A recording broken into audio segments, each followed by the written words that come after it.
actual name is Rodney Alcala. Now, he is one of those con men, sociopath, charming, cunning, super intellectual, well, maybe not intellectual, but super intelligent serial killers who managed to slip through the fingers of law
witnesses. All they could do was get him to plea to the charge of assault. And he was given what they called an indeterminate sentence of 1 year to life, which would mean that he would be up for parole every year. So he was paroled in 1974 after 17 months in jail because they thought he was rehabilitated. He definitely wasn't, but he was, like I said, super charming and cunning and all that, and he knew what to say, and he acted likable, so they let him go. But silly him, 2 months later, back to prison because he was caught with a 13-year-old girl smoking marijuana. So, 2 years more of prison. And then he got out, and it was 1977 now. He was living in LA and requested permission to travel from his parole officer. Well, why would they give him permission, this guy?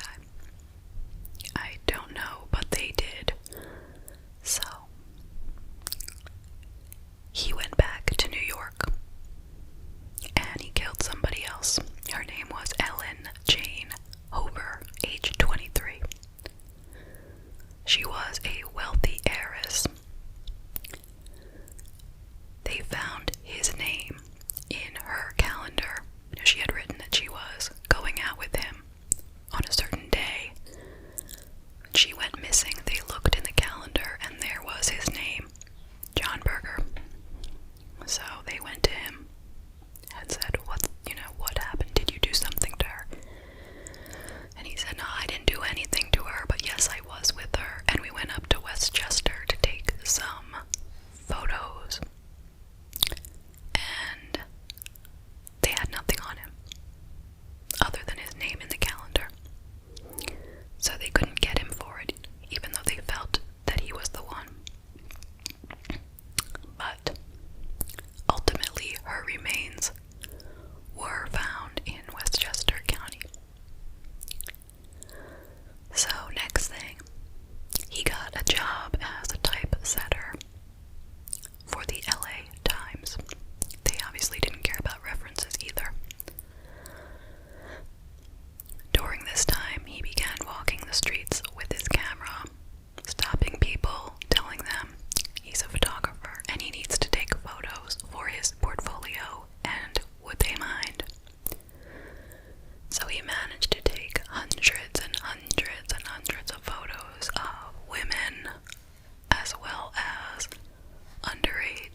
When they searched his home, they found a receipt from a storage locker.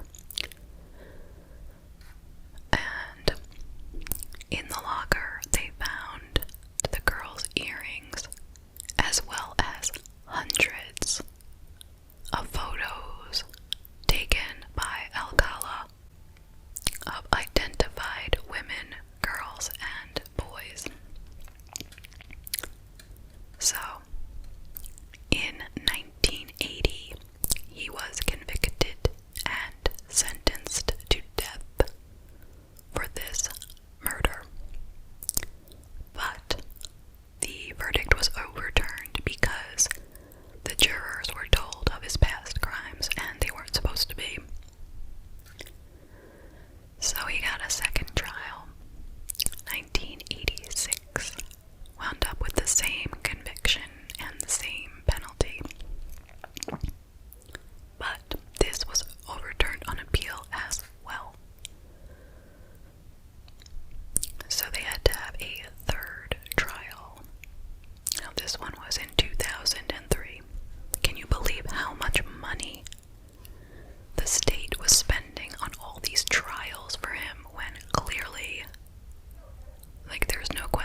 know of anything